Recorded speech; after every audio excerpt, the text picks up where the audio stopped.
अच्छा अब हमने कर लिया है स्टैटिक अरेज, तो हमने कर लिया है स्टैटिक अरेज के सारे मेजर कॉन्सेप्ट्स कर लिए हैं और क्वेश्चंस कर लिए हैं। अब हम आ जाते हैं 2D और 1D अरेज पे। स्टैटिक अरेज जो होती हैं वो खुद इटसेल्फ 1D अरेज होती हैं, क्योंकि ये एक डायमेंशन में होती हैं। और मतलब हमारे पास स्टैटिक अरेज, हमारे पास एक लिस्ट होती है। स्टैटिक अरेज हमारे पास में एक लिस्ट होती है, ये नंबर पड़ा, ये नंबर पड़ा, ये नंबर पड़ा, तो सारी एक ही लिस्ट में होती हैं, ठीक है। अब हम पढ़ने वाले हैं 2D अरेज। 2D अरेज किस तरह वर्क करती हैं वो हम देख लेते हैं। उसमें क्या होता है, ये हमारे पास क्या थी, एज अ लिस्ट बन रही है ना पूरी, एक तरह से सेट बन रहा है।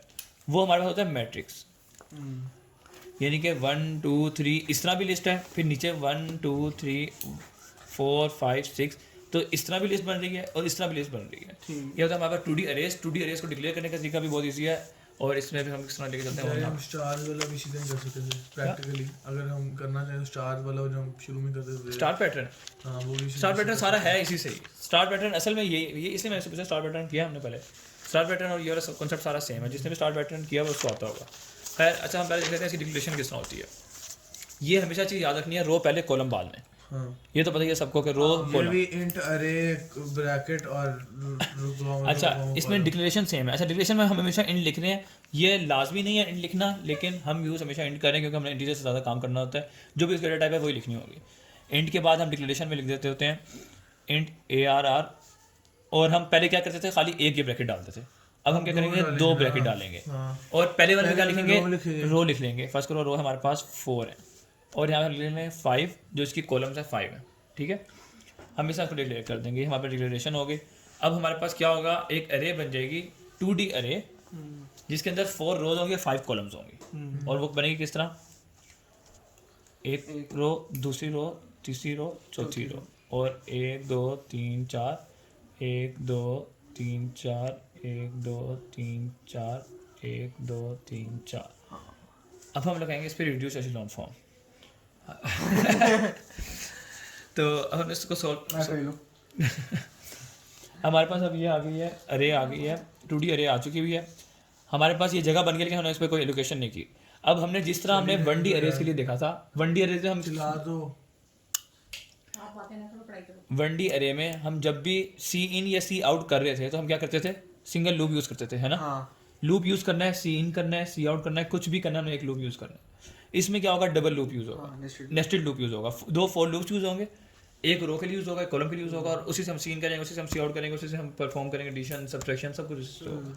तो 2 लूप का हमेशा सिंटेक्स याद रखना है, जिसना उसका सिंटेक्स हमेशा याद रखना है। फॉर बताओ, int I is equal to 0 int i equal to 0 0 आगे I plus plus कंडीशन क्या है, I is less than 5 नहीं यहाँ पे 1 2 3 4 4 4 क्यों होगा, 0 से स्टार्ट कर रहे हैं। अगर हम 1 से स्टार्ट करते तो फिर 5 होता, और फिर क्या होगा, ये रोज के लिए, ये रोज के लिए हो जाएगा।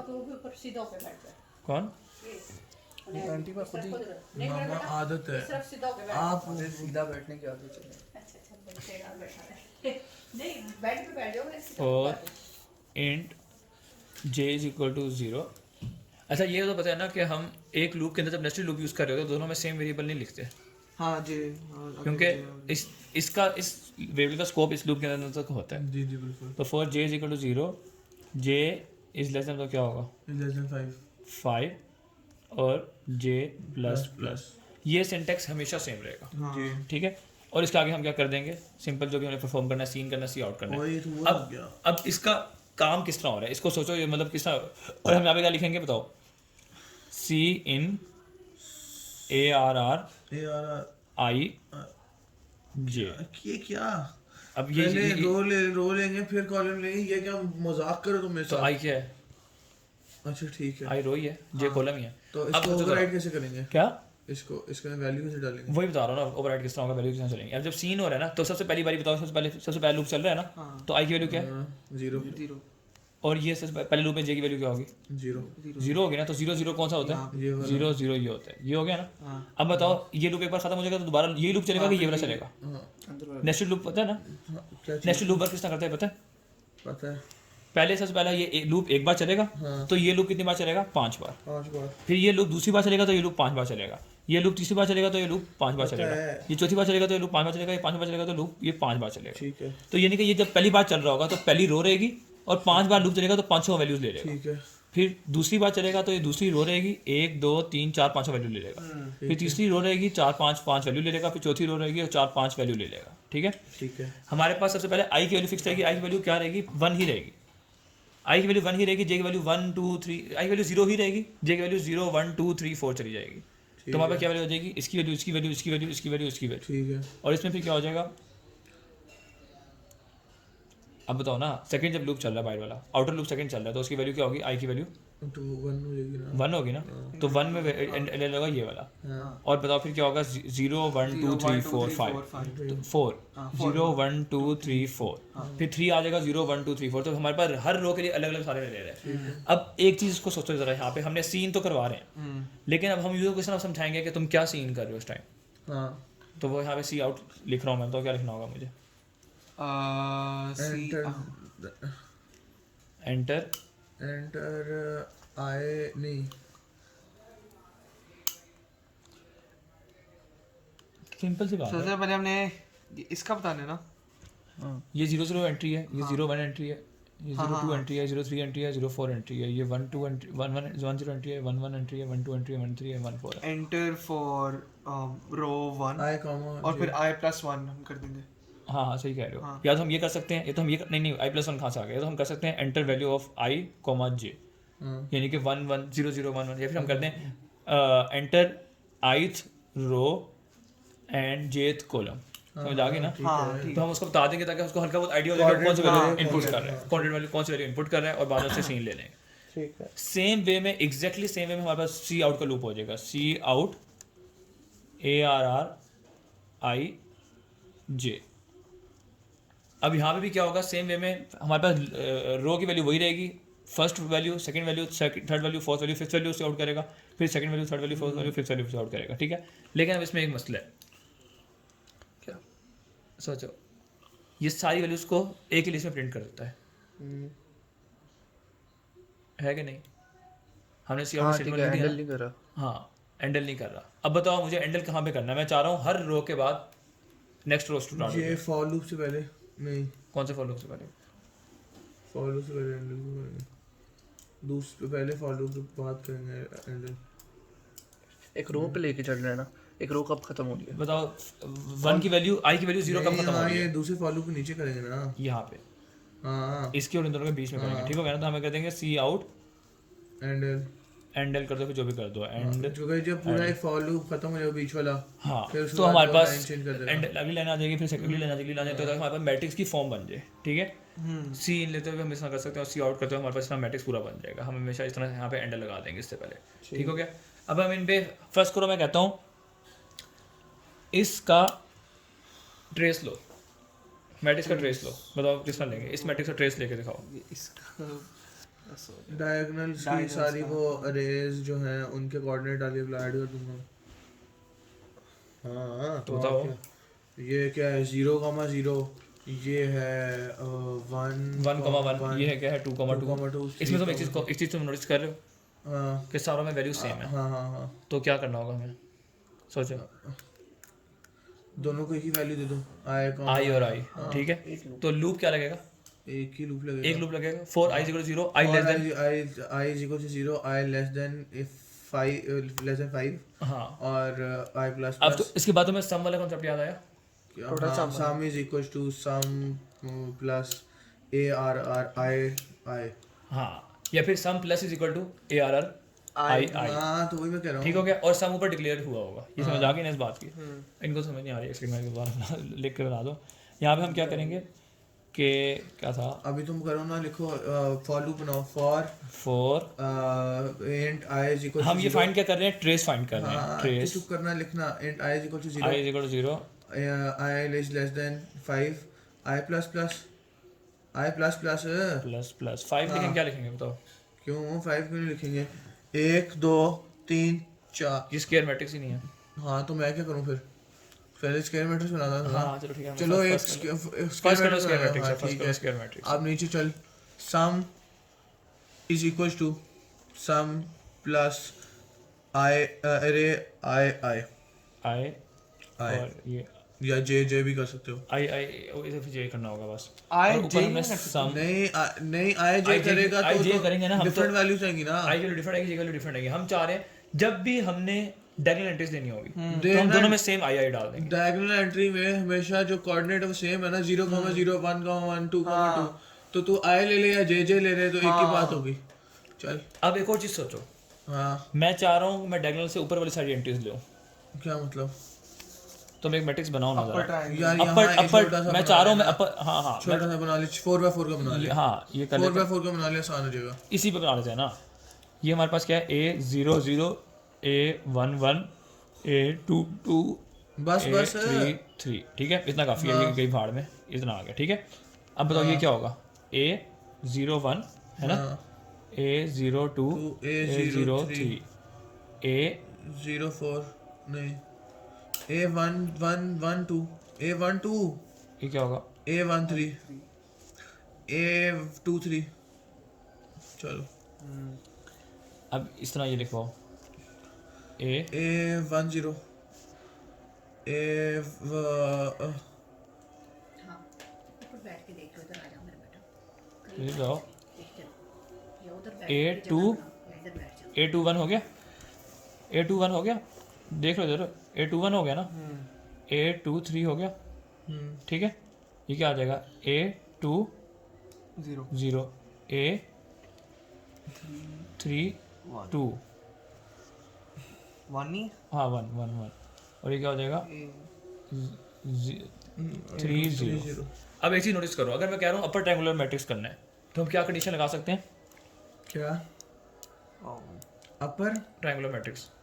मुझे जब क्या भी- पता ट्रायंगुलर मैट्रिक्स? मतलब मैं चाह रहा हूँ कि मैं ये सारी एंट्रीज ले लूँ, वो कह रहा है कि जितनी भी ऊपर वाली एंट्रीज है सारों को जीरो कर दो।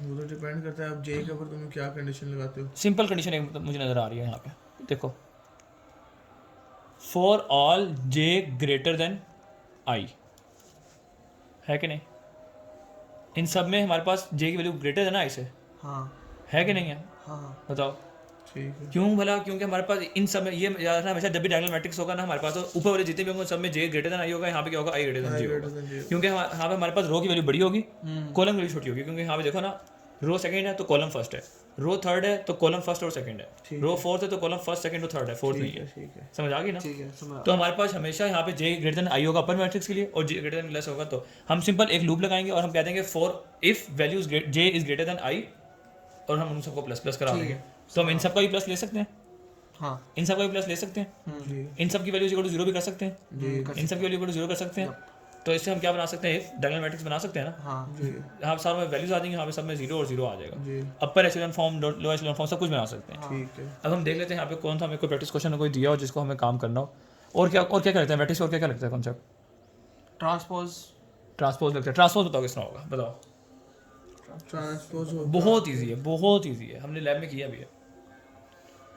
ये कंडीशन कॉपी देख ले। पेस्ट ट्रांसपोज हमने करना क्या होता है, रोज को कॉलम में बना दिया। तो हम क्या करेंगे, जे आई हाँ बस, क्या क्या एरे जे बोल ना पूरा बोल। जे आई इक्वल्स टू अरे आई जे हाँ वो क्या है? अबे रिप्लेस कर देगा ना Ji अरे equals to Ji I. को- अच्छा हाँ, ये वो है जब हमने उस ट्रायंगल को स्टोर भी करवाना, उस नहीं। उसको मतलब उस मैट्रिक्स को स्टोर भी करवाना, करवाना, जाहिर सी लेकिन अगर हमने सिर्फ सी आउट करना है तो हम सी आउट करते हुए जे आई लिख देंगे, तो हमारे पास सारा सी आउट हो जाएगा और हमारे पास स्टोर नहीं होगा वो टाइम, मैट्रिक्स समझ आ गई ना चीज़, मतलब सी आउट करते हुए हम लिखेंगे सी आउट जे आई। हाँ मुझे एक बात बता, ये कंडीशन तुझे अभी कभी भी सोच के नहीं आ सकती थी, ये लैब में तूने प्रैक्टिस की थी क्या ये जो नहीं, मैंने अभी भी देखी तो मुझे समझ आ गई, ये लाइव में तो नहीं आई ये चीज़, जब ऊपर ये बन रहा है तो इस कंडीशन में देखो। आईक्यू वाले बंदे भाई। अब इसी तरह हमारे पास अगर फर्स्ट को वो कहता है, कि फोर्थ रो में हमने से सारा कुछ अप्लाई करना है, तो हम क्या करेंगे, आई फोर बताओ, क्या चीज? अगर फर्स्ट को वो कह रहा है फोर्थ रो में अप्लाई करना है तो हम कह देंगे for I is equal to 4 I हाँ 3 फॉर आई इक्वल टू 3, ठीक है। ठीक है। अगर वो कह रहा है कॉलम तो जे इज इक्वल टू, हाँ हाँ जे जोड़ ली ठीक है। बस ठीक है। अब हम यहाँ पे देख लेते हैं, यहाँ पे कोई सवाल दिया हो, बस कर रहा हूँ, ड्रामा देखो जाओ। अब हमें वो यहाँ पे कह रहा है write a program which declares a 2 dimensional integer array with 3 rows and 4 columns, ठीक है। Write a function called get data for which populates the array with the integer typed by the user. Write another function called print matrix. Print तो करना easy है, ये तो खाली print करने का कह रहा है. देखो उसने कहा कि आपने एक फंक्शन बनाना है जो उससे डाटा ले ले, दूसरे में आपने बनाना है जो उससे डाटा प्रिंट कर दे. तो अब क्या करेंगे, यहाँ पे सीन कर लेंगे और यहाँ पे सी आउट कर देंगे. ठीक है. अच्छा, एक उसने कहा कि मैक्स फाइंड करना है. अब ये मैक्स वाला सोचो ज़रा. अच्छा बताओ, अब बताओ अगर मैं कहता हूँ, सुनो ज़रा अजहर वजी तो देखो, अब मैं उससे कह रहा हूँ कि तुमने दोबारा सेम मैट्रिक्स है, तुमने फाइंड करना है हर रो में मैक्सिमम वैल्यू क्या है, हर कॉलम में मैक्सिमम वैल्यू क्या है. ठीक है, ये उसने नहीं कहा पर मैं थोड़ा कॉम्प्लेक्स करके बना रहा हूँ. हर रो में मैक्सिमम वैल्यू क्या है, हर कॉलम में मैक्सिमम वैल्यू क्या है, और टोटल पूरे मैट्रिक्स की मैक्सिमम वैल्यू क्या है. अब ये क्वेश्चन करो सॉल्व. पकड़ो एक शीट, पकड़ो ये लो. अबे चुप कर बे, मैं कहाँ से पकड़ूं? बैठे पइए, हाथ छोड़ दो ज़्यादा. करो करो मेरा बेटा, शाबाश. अब ये किससे होगा, आई और जे से ही होगा. ये चीज़ मैं बता दी, मतलब आई और जे को ही यूज़ करके होगा.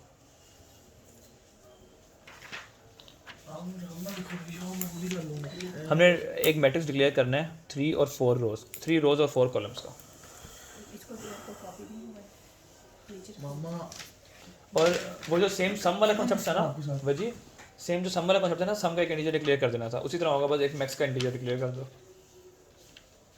मैक्सिमम वैल्यू फाइंड करनी है ना, तो एक मैक्स का इंटीजर डिक्लेयर कर दो.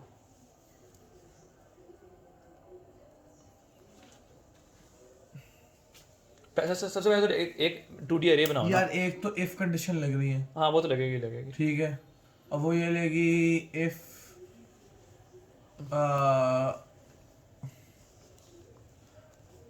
तुम्हें तब समझ आएगी ना, पहले तुम एक डिक्लेरेशन करा लो. लूप लगा डिक्लेरेशन कराओ, लूप लगाओ. वो है ना, वो क्रेडिट कर लीजिए आप. हाँ ये लो. अच्छा, हम ना ये 2D अरे को भी एक कॉन्सेप्ट के देख लेते हैं. इसका भी एक प्रैक्टिस प्रॉब्लम देख लेते हैं, और उसके बाद 2D अरे इसका भी ख़त्म हो जाएगा. तो 2D अरे में हमारा अब हम देख इसको रहे हैं कि हमारे पास फर्स्ट करो हमें 2D अरे में क्वेश्चन देता है कि एक मैट्रिक्स है, उसमें हमने रो में सबसे जो मैंने ज़्यादा क्वेश्चन करवाए हैं कि रो में हमने मैक्सिमम वैल्यू फाइंड करनी है, कॉलम में मैक्सिमम वैल्यू फाइंड करनी है, या फिर हमने रो के पूरे मैट्रिक्स में मैक्सिमम वैल्यू फाइंड करनी है, जो कि हम पहले कर चुके हैं. उसके लिए भी यही सेम हमने पहले स्टैटिक अरेज के लिए भी कर लिया हुआ है अब्दुल्ला खालिद कि हमने 1D अरे, स्टैटिक 1D अरे में मैक्सिमम वैल्यू फाइंड करनी है. तो अब हम करेंगे. अच्छा, तो अब हम मैट्रिक्स बना लेते हैं, एक डिक्लेयर कर लेते हैं इंट ARR 3 रोज का और 4 कॉलम्स का एक हमने मैट्रिक्स डिक्लेयर कर दिया. ठीक है, और हम सपोज कर लेते हैं कि हमने इससे पीछे सीन करवा लिया, यूज़र से सीन कर लिया, यूज़र ने हमें वैल्यूज़ दे दी हैं, और हमारे पास एक मैट्रिक्स पड़ा हुआ है. अब हमने फाइंड ये करना है कि इस मैट्रिक्स में मैक्सिमम वैल्यू हर रो के अंदर कौन सी है. ठीक है, यही करवा रहे हो ना. हाँ अगेन तो तुम लोग रेस्ट कर लो. तो अच्छा, अब हम इसमें देख लेते हैं कि इस रो में सबसे मैक्सिमम वैल्यू कौन सी है, हमने ये फाइंड करना है. यही सेम हम एक उसमें भी कर सकते हैं, स्टैटिक एरिया में भी, जो हमने पहले समझा था. खैर, तो हमारे पास एक मैट्रिक्स बना हुआ पड़ा हुआ है, मैं बना भी लेता हूँ एक बार. जी क्या A 0 0 A 1 0 A 2 0 A 0 1 A 0 2 A 0 3 ओहो A 1 1 shit A 1 1 A 2 1 A 0 2 A 1 2 A 2 2 A 0 3 A 1 3 A 2 3. हमारे पास हो गया, ये हमारे पास एक फर्स्ट करो मैट्रिक्स आ गया. अब हमने चेक ये करना है कि इसकी हर रो में मैक्सिमम वैल्यू कौन सी है, इस रो पूरी रो में मैक्सिमम वैल्यू कौन सी है, इस पूरी रो में मैक्सिमम वैल्यू कौन सी है, इस पूरी रो में मैक्सिमम वैल्यू कौन सी है. ठीक है, और हमारे फर्स्ट करो इसमें हमारे पास सबकी वो पड़ी हुई है. सीन हमने यूज़र से लिया हुआ है, हमने यूज़र से सीन ले लिया, गेट डाटा कर लिया, और हमारे पास सारी डाटा टाइप पड़ी है. हम करेंगे ये, सबसे पहले एक फॉर लूप लगा लेते हैं. फॉर इंट, ये रोज़ के लिए लगाते हैं, i = 0 i <, हमारे पास कितनी रोज़ हैं, 3 है ना. आई प्लस प्लस हमारे पास ये आ जाएगा रोज़ के लिए, ठीक है। मैं तो ये लगा लेता हूँ। अब हमारे पास टोटल 3 रोज़ है तो हमने उसके लिए कॉलम वो लगा लिया। अब हमें पता है हमने हर रो के अंदर फाइंड करना है मैक्सिमम वैल्यू कौन सी है, ठीक है। हमने हर रो के अंदर फाइंड करना है कि मैक्सिमम वैल्यू कौन सी है, तो हम यहाँ पर डिक्लेयर करवा लेते हैं एक int max is equal to 0। हमने यहाँ पे क्यों डिक्लेयर करवाया है उसकी रीज़न आगे समझ आ जाएगी कि हमने लूप के अंदर ही क्यों डिक्लेयर करवाया है, ठीक है। अब हमें इसके अंदर मैक्सिमम वैल्यू मिल जाएगी पूरी रो के अंदर, क्योंकि रो का एक लूप है। और यहाँ पे हम एंड पे कर देते हैं सी आउट मैक्स। सी आउट मैक्स क्या करेगा, हमारे पास उस जो भी मैक्सिमम वैल्यू हमने निकाली होगी वो सी आउट कर देगा हर रो की। अब हम अंदर लूप जो लगा रहे हैं वो होगा कॉलम का। ये तो हमें पता है ये बाई वाला रो का होता है, अंदर वाला कॉलम का होता है। Int J is equal to 0, J is less than 4 क्योंकि 4 कॉलम्स हैं, और जे प्लस प्लस। अब हमारे पास है ये कि हमारे पास रोज़ भी हैं कॉलम्स भी हैं, और हमने उसमें से चेक करना है कि फर्स्ट रो का first column, second column, third column और फोर्थ कॉलम में मैक्सिमम वैल्यू कौन सी है। यानी कि फर्स्ट जो रो है इसके first column, second column, third column और फोर्थ कॉलम में वैल्यू कौन सी है। यानी कि हमारे पास आई की वैल्यू कांस्टेंट रहेगी और जे की वैल्यू चेंज होती रहेगी। आई की वैल्यू हमारे पास सेम रहेगी फर्स्ट ही, फिर जे की वैल्यू 1 2 3 4 हो जाएगी। हम चेक करेंगे मैक्सिमम वैल्यू कौन सी है, ठीक है। उसके लिए हम क्या करते हैं, सबसे पहले ना मैक्सिमम वैल्यू को हम सपोज कर लेते हैं कि जो पहला है ना एलिमेंट ये मैक्सिमम वैल्यू है, पहला एलिमेंट मैक्सिमम वैल्यू है। फिर बाद हम इसको इन सबसे कंपेयर करते रहेंगे। तो हम कर देते हैं मैक्स इज इक्वल टू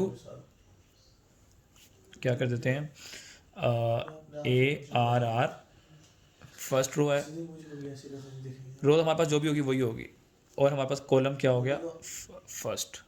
हमने सपोज कर लिया कि फर्स्ट रो अगर ये रो है तो इस रो का जो पहला एलिमेंट है वो मैक्सिमम है, अगर ये रो है तो इस रो का जो पहला एलिमेंट है वो मैक्सिमम है। आई की मतलब है रो जो भी है 1 होगा या 0 होगा या 1 होगा या 2 होगा, जो भी रो है उसका जो पहला एलिमेंट है 1 हमने फिक्स कर दिया कि वह जो पहला एलिमेंट होगा वो फर्स्ट कर लो मैक्स है। फिर आगे हम कंडीशन लगा देते हैं इफ़ अगर हमारे पास ए आर आर वैल्यू है आई और जे की वो ग्रेटर है मैक्स से। अब हमारे पास ये जो आई आर आर और जे की वैल्यू है वो कौन सी होगी, ए आर आर आई और जे की। ये हमारे पास लूप जब चलेगा तो पहले ये वैल्यू होगी, फिर ये वैल्यू होगी, फिर ये वैल्यू होगी, फिर ये वैल्यू होगी। मतलब बारी बारी हर रो का पहला कॉलम, हर ये रो 1 ही रहेगी ना, रो हमारे पास 1 ही रहेगी। रो का पहला कॉलम, रो का सेकंड कॉलम, रो का थर्ड कॉलम, रो का फोर्थ कॉलम, चारों कॉलम चेक करेगा कि उनमें से कोई भी वैल्यू मैक्सिमम तो ज़्यादा तो नहीं है मैक्सिमम से। अगर ज़्यादा है तो हम मैक्सिमम को ओवरराइड करवा देंगे, मैक्स को ओवरराइड करवा देंगे किसके साथ, ए आर आर किसके साथ, हाँ आई जे। जो भी वैल्यू उस टाइम हमारे पास ज़्यादा निकली थी मैक्सिमम से तो हम उसके साथ ओवरराइड करा देंगे। इसका मतलब है अगर ये वैल्यू मैक्सिमम से बड़ी थी इसका मतलब है यही मैक्सिमम है उस टाइम तक, तो हम उसको मैक्सिमम के अंदर स्टोर करवा देंगे। अब फिर दोबारा अगली वैल्यू चेक होगा, अगली वैल्यू चेक होगा, मतलब पूरा लूप चलेगा और इन चारों के लिए चेक हो जाएगा। हमारे पास वैल्यू आ जाएगी मैक्सिमम की वैल्यू हमारे पास आ गई तो हम क्या करवा देंगे, सी आउट करवा देंगे मैक्सिमम को। अब इससे क्या होगा, हमारे पास पहली रो के लिए लूप चलेगा, हमारे पास आई की वैल्यू क्या होगी, आई इज इक्वल टू 0 होगी, पहला लूप चलेगा, हमारे पास मैक्स की वैल्यू 0 स्टोर। अब हमने शुरू में याद आया मैंने बताया था कि हमने इंट मैक्स हमने लूप के अंदर स्टोर करवाया। लूप के अंदर क्यों करवाया, ताकि हमारे पास पहला लूप चल गया, लूप आउटर लूप एक बार चल गया, हमारे पास मैक्सिमम वैल्यू फर्स्ट रो की आ गई, सी आउट हो गई। अब दोबारा इंट मैक्स इक्वल टू 0 के बाद वो दोबारा उसको ओवरराइड करवा देगा 0 के साथ, हमारी दोबारा मैक्स के अंदर 0 स्टोर हो जाएगा, ताकि हम सेकंड रो की उसकी वैल्यू अंदर स्टोर कर सकें, फिर थर्ड रो के अंदर वैल्यू स्टोर करवा सकें। हम इस तरह लूप 3 बार चलेगा total, I is equal to 0 के लिए, आई इज इक्वल टू 1 के लिए, आई इज इक्वल टू 2 के लिए, और हमारे पास फर्स्ट रो की मैक्सिमम वैल्यू आ जाएगी, सेकंड रो की मैक्सिमम वैल्यू आ जाएगी, थर्ड रो की मैक्सिमम वैल्यू आ जाएगी, उसको हम सी आउट करा देंगे। ये जो हमारे पास कॉन्सेप्ट है मैक्स इज इक्वल टू ये हमारे पास हमेशा सेम रहेगा, चाहे स्टैटिक अरे हो, चाहे डायनेमिक, चाहे 1D अरे हो, चाहे 2D अरे हो, हमारे पास ये कॉन्सेप्ट हमेशा सेम रहेगा। हम फर्स्ट रो को सपोज कर लेते हैं कि वो मैक्सिमम है और उसको सारों के साथ कंपेयर करते रहते हैं और ओवरराइड करवाते रहते हैं, और फिर एंड में उसको सी आउट करवा देते हैं कि ये मैक्सिमम वैल्यू है। तो ये था हमारे पास 2D अरेज में हमने किस तरह मैक्सिमम वैल्यू फाइंड करनी है। बाकी मैं बता चुका हूँ डायगोनल मैट्रिक्स किस तरह फाइंड करना है, ट्रेस किस तरह फाइंड करना है, अपर ट्रायंगल और लोअर ट्रायंगल पिछली वीडियो में, बल्कि इसी वीडियो में हो चुका है। तो अब हमारे पास स्टैटिक 1D अरे और स्टैटिक 2D अरे का कॉन्सेप्ट क्लियर है, ख़त्म हो चुका है। अब फिर हम इसके बाद डायनामिक अरेज और पॉइंटर्स पे आते हैं, उसमें भी 1D और 2D हैं, और उसके बाद हमारे पास स्ट्रक्ट्स रह जाएंगे। तो हमारे पास स्टैटिक अरे, स्टैटिक 1D अरे, स्टैटिक 2D अरे ये सब हो चुका है। अब हमने करने हैं pointer dynamic arrays, double pointer double dynamic arrays, और फिर स्ट्रक्ट्स आ जाएंगे। Only 8 more to go. 8 ऐसा बोल रहे हैं?